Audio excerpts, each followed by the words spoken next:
Bueno, en principio quisiera agradecer a Fernando, a Anaí, a Cisela, a Patricio, a todo el equipo por la oportunidad de estar acá.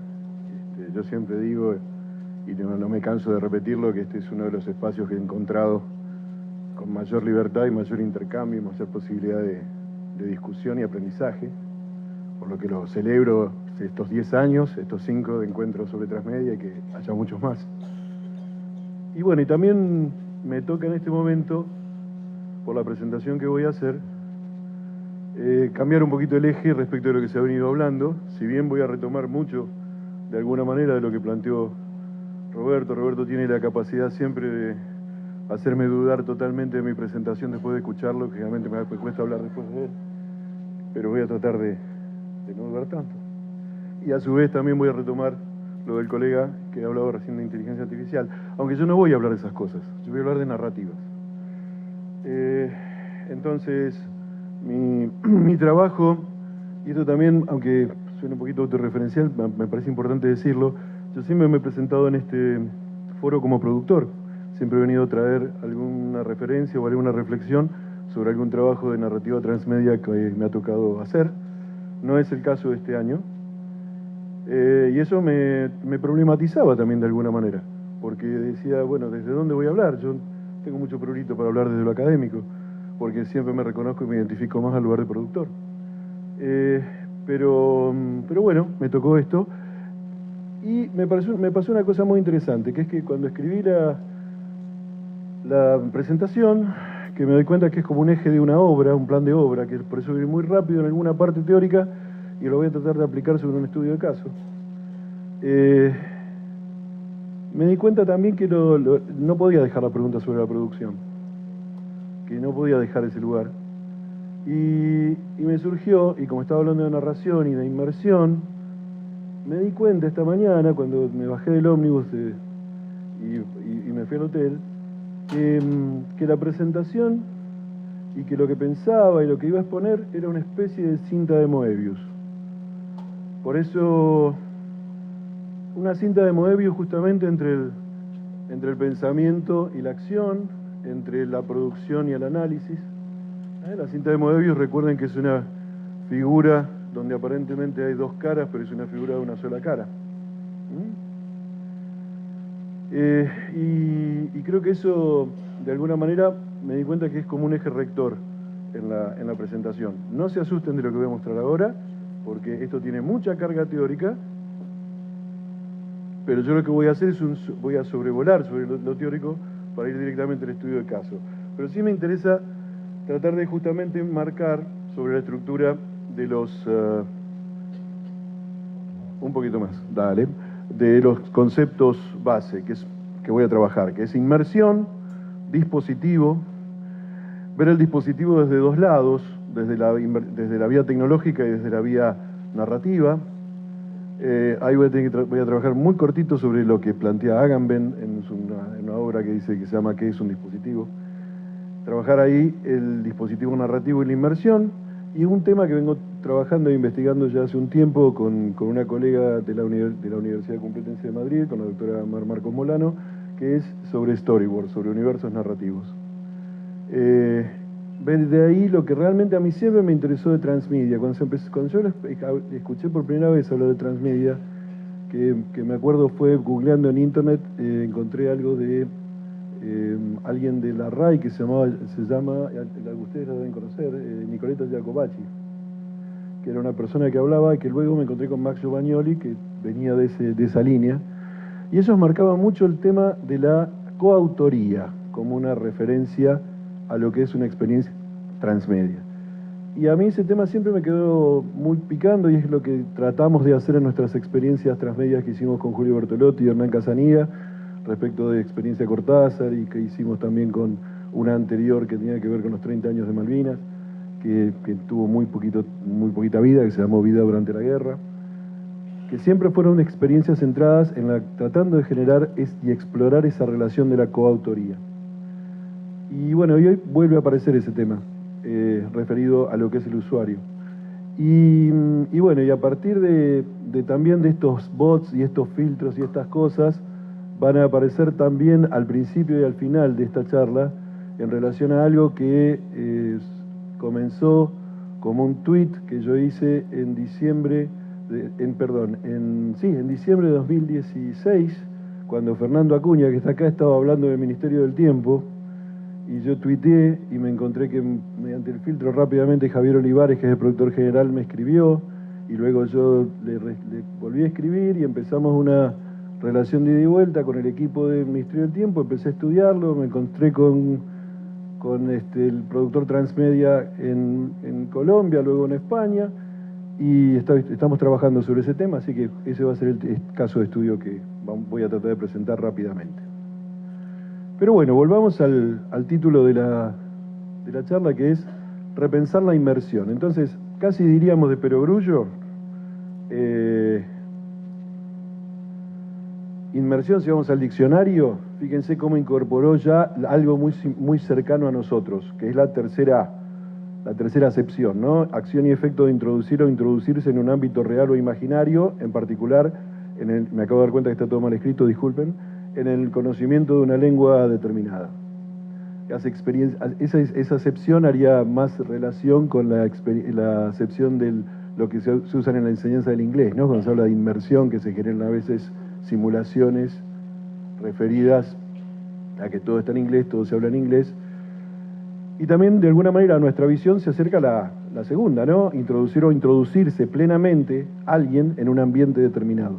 Y hoy, ¿no? En 2018, si hablamos de inmersión, es como que tenemos dos grandes vías de acceso a la inmersión. Una, la vía tecnológica, y otra sería a través de la vía narrativa.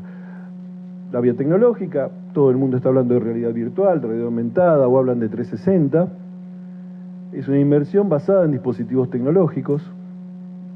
A mí me gustaría saber, por ejemplo, en esta sala, ¿cuántos de ustedes tienen una experiencia real y directa de haber probado inmersiones por vía tecnológica? Ven que ya somos bastantes. Y después, bueno, estaría bueno comentar las experiencias de esas inmersiones por vía tecnológica. Lo que uno lee y yo trato de probar la mayor cantidad que puedo y que encuentro por ahí, que van desde, básicamente, 2 o 3 plataformas, quizá las más sofisticadas, los videojuegos, quizá las más interesantes, las realidades aumentadas, pero que todavía faltan ciertos elementos para poder trabajar en los triggers para que sean realmente efectivas. Pero bueno, por otro lado, como mi experiencia original viene de las letras, y a mí me interesa mucho también el tema de las narrativas, yo la verdad que la descripción más perfecta de una inmersión que he encontrado es un cuento de Cortázar. A ver si es cierto que esto anda. Había empezado a leer la novela unos días antes. La abandonó por negocios urgentes. Volvió a abrirla cuando regresaba en tren a la finca. Se dejaba interesar lentamente por la trama, por el dibujo de los personajes. Esa tarde, después de escribir una carta a su apoderado y discutir con el mayordomo una cuestión de parcerías, volvió al libro en la tranquilidad del estudio que miraba hacia el parque de los jóvenes. Arrellanado en su sillón favorito, de espaldas a la puerta que lo hubiera molestado como una irritante posibilidad de intrusiones, dejó que su mano izquierda acariciara una y otra vez el terciopelo verde y se puso a leer los últimos capítulos. Su memoria retenía sin esfuerzo los nombres y las imágenes de los protagonistas. La ilusión novelesca lo ganó casi enseguida. Gozaba del placer casi perverso de irse desgajando línea a línea de lo que los rodeaba, y sentía a la vez que su cabeza descansaba cómodamente en el terciopelo del alto respaldo, que los cigarrillos seguían al alcance de la mano, que más allá de los ventanales lanzaba el aire del atardecer bajo los jóvenes. Palabra a palabra, absorbido por la sórdida disyuntiva de los héroes, dejándose ir hacia las imágenes que se concertaban y adquirían color y movimiento, fue testigo del último encuentro en la cabaña del monte. De alguna manera ven que Cortázar propone esta inmersión del lector en la novela, pero manteniendo esa estructura del doble mundo, ¿no? En donde la seguridad, dice él, del entorno no obstaculiza ni compite con la inmersión que le propone el universo narrativo de la novela.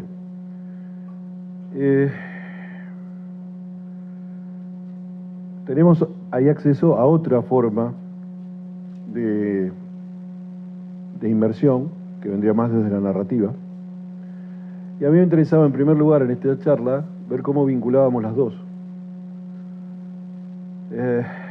Y por ahí tuve que retomar un texto ya clásico de los que trabajamos en estos temas, que es el texto de Castells, en donde él al principio, en uno de sus planteos, que yo siempre digo que asoma Marx en el hombro, porque tiene que ver con la teoría de la relación de la estructura y la superestructura que se da en el prólogo a la contribución a la economía política de 1859, es la relación del paradigma tecnológico con el modelo social, donde Castells habla del informacionalismo y la sociedad red, y nosotros en nuestro ámbito, si achicamos eso y lo llevamos a nuestro planteo de la narrativa, el paradigma tecnológico es el modo de producción y la sociedad es el modo discursivo. El modo discursivo sería un elemento del modelo social.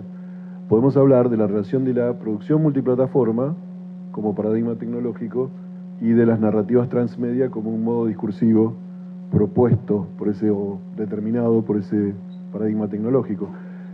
Para nosotros en nuestra investigación es central plantear esto.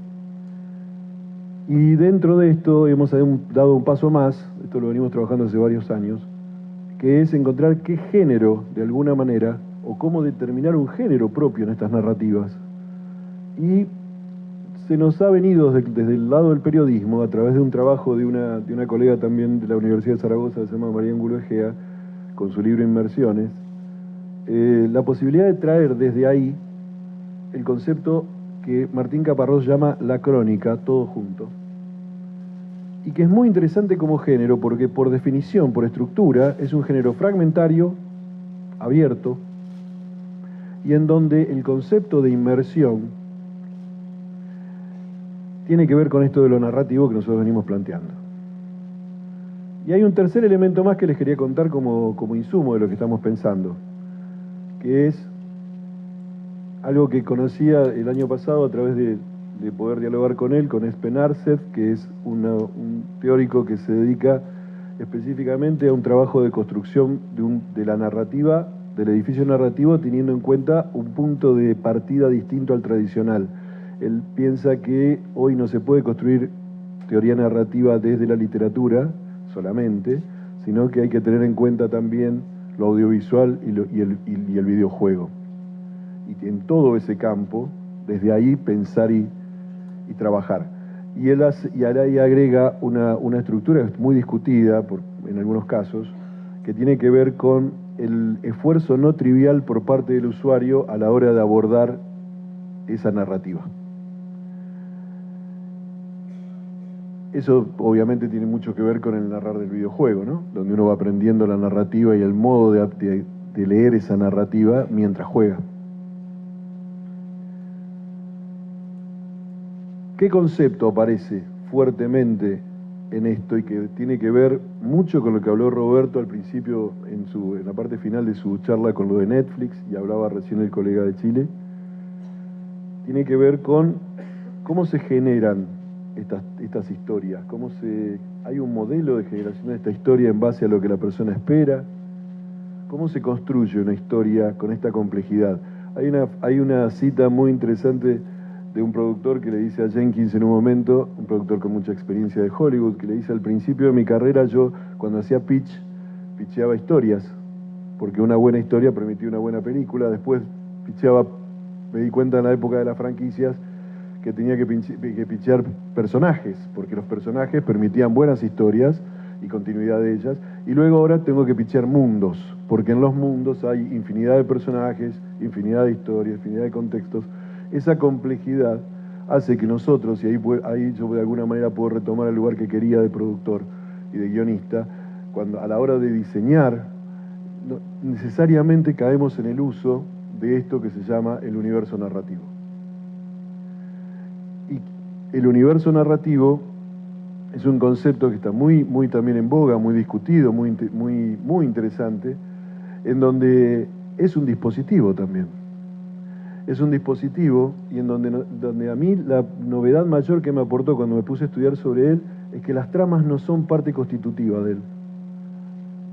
Las tramas se apoyan o se desarrollan en un segundo nivel sobre la estructura del universo narrativo. Lo que hay son hitos, pero esos hitos se recorren de distintas maneras de acuerdo a los contextos, de acuerdo a las plataformas por las que entres, de acuerdo a lo que los anglosajones llaman los rabbit holes, ¿no? Las madrigueras de conejo, los puntos nodales en ese territorio.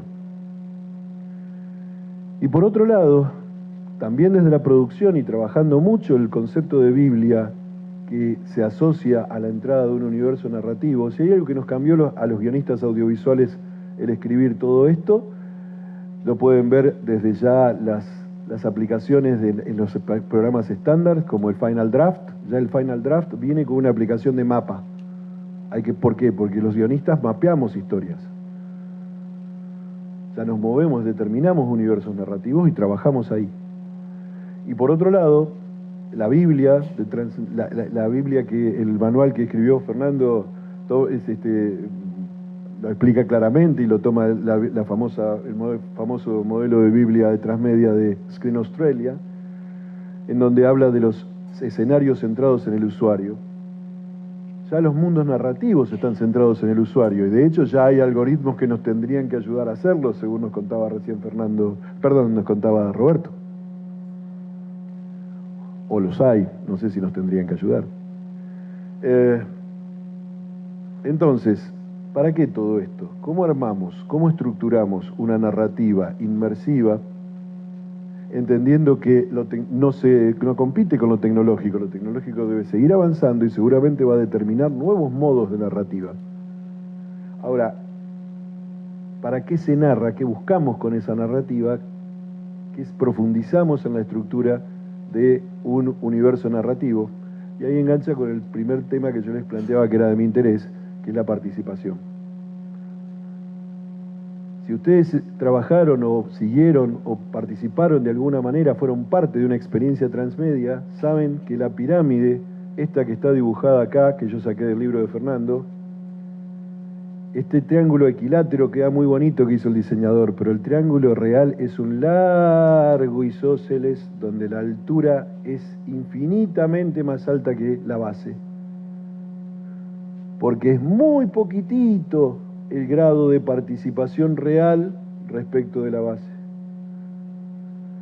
Es muy poquitito.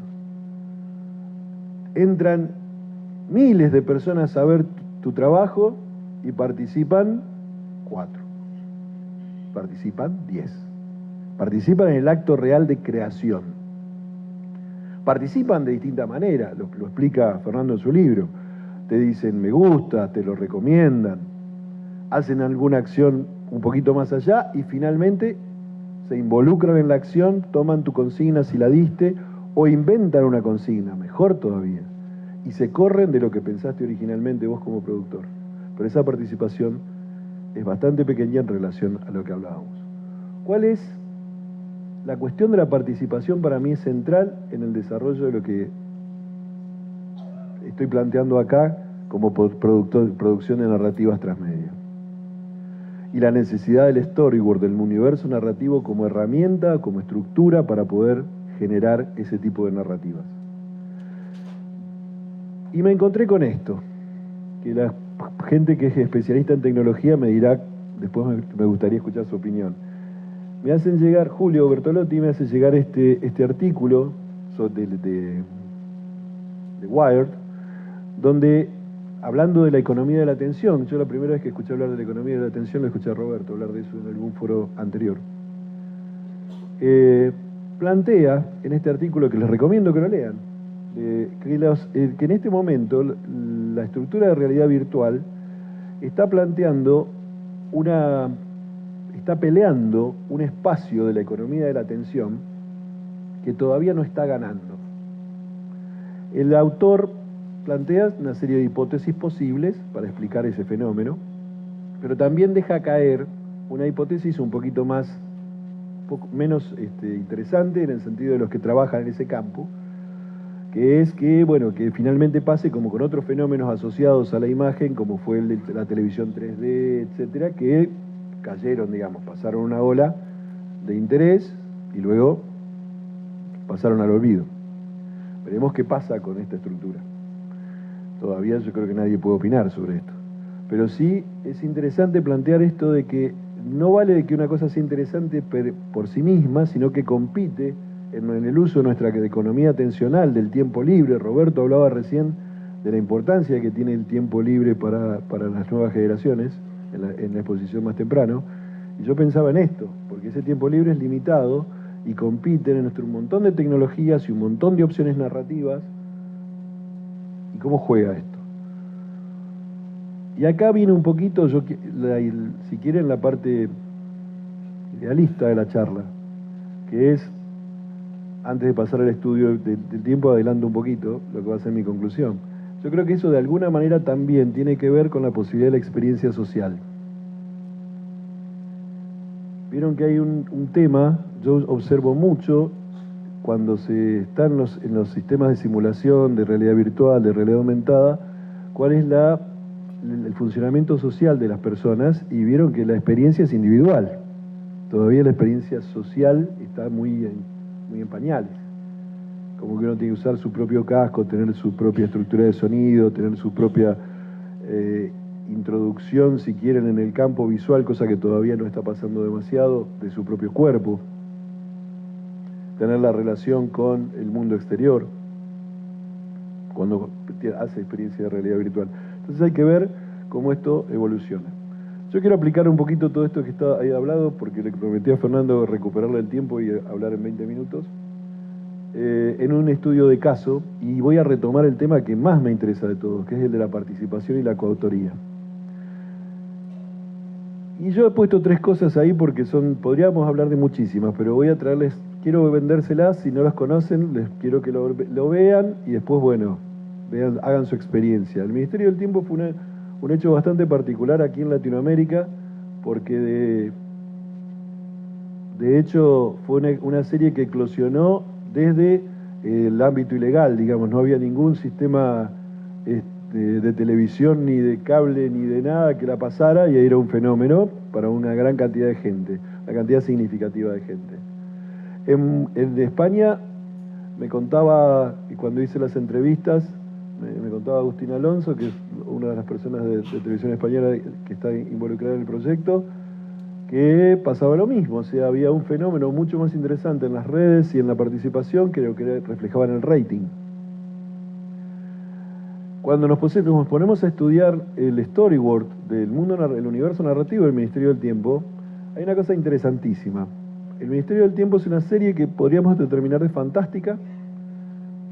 Algunos podrían hablar de ciencia ficción, pero en realidad es una estructura en donde, cuando logré hacer las entrevistas a los creadores, me contaban que ellos tomaron como uno de sus ejemplos básicos Doctor Who de la BBC, para justamente saltarse esta división, si era estrictamente ciencia ficción, si era fantasía, y eso implicaba modificaciones en las reglas del universo narrativo. Y hay una cosa interesantísima, que a mí yo creo que es parte de lo que me gustó más de la serie, que es la serie comienza con una declaración de principios de hierro, porque el primer capítulo de la temporada 1 se llama El tiempo es el que es. Y es cuando el jefe les explica a los de la misión que ellos van a ir atrás, van a tocar cosas del tiempo que se modificaron, pero que no pueden modificar más que esas. Y en realidad la serie se pasan todos los capítulos de todas las temporadas modificando cualquier otra cosa menos que la que tenían que planificadamente modificar. O sea que la regla de oro del storyboard se rompe. Y eso es quizá una de las cosas más interesantes de la serie. Fue una serie que nació en la televisión, pero rápidamente comenzó a desarrollarse en las demás plataformas, tuvo un gran desarrollo de plataformas. La narrativa fue específicamente transmedial en ese sentido, porque era un sistema organizado, pero dividido en distintas plataformas que abarcaron redes sociales, primero, que abarcaron programas de estilo televisivo, pero en la web, de calentamiento o de anterior a la emisión del capítulo. Luego todo el trabajo de gráfica que se generó, y lo más importante es el tema de fanfiction en sentido amplio, de gráfica, de literatura, etcétera, hasta generar un hecho casi inédito, que es que cuando termina la serie con una, no voy a spoilear, pero con una pareja que aparentemente queda como todo planteado que se va a casar, se hace en Madrid una rave en donde aparecen voluntariamente los actores, se hace un casamiento simulado y una gran fiesta. Hay juegos, hay realidad virtual, hay realidad aumentada, etcétera. Hay una gran cantidad de productos, les recomiendo que los vean. Hay la publicación de guiones, publicación de novelas. Y hay una cosa muy interesante, que es ese nombre que está al final de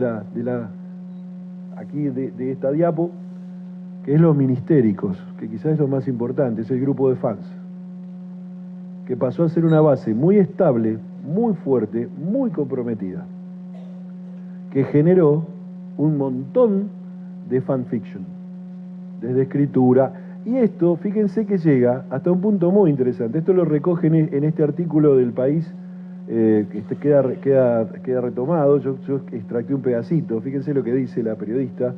Dice: ha calado fuerte en un sector de público muy activo en internet y en las redes sociales, acostumbrado a ver las series cuando y como quiere, un público que acude en masa a ver desde un simple tráiler al preestreno de la segunda temporada, unos espectadores cómplices que entenderán los dobles sentidos que encierran algunas líneas de guión de los nuevos capítulos. Esto, fíjense hasta dónde llega.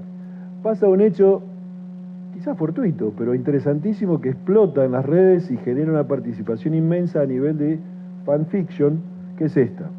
El que está a la derecha es uno de los personajes del Ministerio del Tiempo, Alonso de Entre Ríos, y un dibujante español que estaba dibujando el cómic de Star Wars lo incluye en un plano que abarca la mitad de una página, como un doble, sin entrada en la historia, pero lo pone en media página a ese personaje en Star Wars. O sea, se genera un cruce de universos narrativos muy interesante. Esto genera todo un ruido. Y bueno, después, si quieren, afuera charlamos algunas cosas de estas que he estado planteando, pero para ir terminando, yo les hablaba de la cinta de Moebius y les hablaba de mi duda de dónde estar parado, si como un académico o un productor. Y fíjense qué interesante lo que me pasó. Hace una semana me llegó este mail que dice: buenas tardes, Sergio, encantado de saludarte, ¿qué tal estás? Escribirte desde España, desde la comunidad de fans de Tiempos de Relatos, sobre la serie fantástica del Ministerio del Tiempo. En referencia a tu labor como guionista, o sea que me han googleado, y como también el follower en Twitter de Javier Olivares, el creador del Ministerio del Tiempo, y de la cuenta de Twitter del Ministerio del Tiempo como fan ministéricos, necesitábamos preguntarte si nos harías el honor de colaborar con nosotros con un pequeño relato en nuestro proyecto Fanfiction sobre la serie. Nos harías mucha ilusión.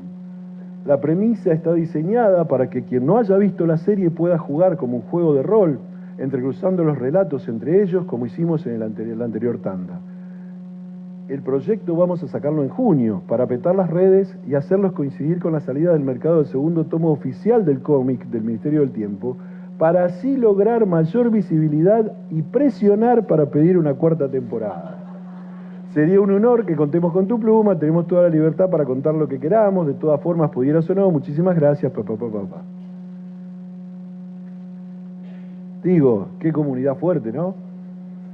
Entonces, en esta caída que nos contaba, o en esta ampliación que nos contaba ese productor de Hollywood, a Jenkins, que iba de la idea, de la historia al personaje, del personaje al mundo, y nosotros podemos ver con este ejemplo de esta narrativa transmedia la importancia y el centro del usuario. En el fondo es el usuario quien es el motor y el eje de todo esto, sea por el camino tecnológico o sea por el camino narrativo. En ambos hay grandes desafíos. Y yo quiero terminar con una pregunta que tiene que ver con estas 4 imágenes. Un juego de rol, recién hablaban del juego de rol, ¿no? ¿Ustedes han visto jugar rol? Yo tengo 4 hijos, los 4 roleros. Yo me he preguntado años, ¿qué hacen estos tipos 10 horas sentados en esa mesa? porque no hacen nada, hablan. Hablan y tiran dados. O se pasan días armando la ficha de personaje antes de empezar a jugar. Un juego de rol de mesa, y miro abajo la imagen del Cinematógraphe Lumière, y arriba el Nickelodeon, y abajo las personas mirando esos con los cascos de realidad virtual. Y pienso en el inicio del cine, en donde afortunadamente la experiencia social le ganó a la marca de mercado de lo individual. Recuerden que el Nickelodeon era una experiencia individual de visualización y que se llamaba Nickelodeon porque era una pequeña película que valía un níquel.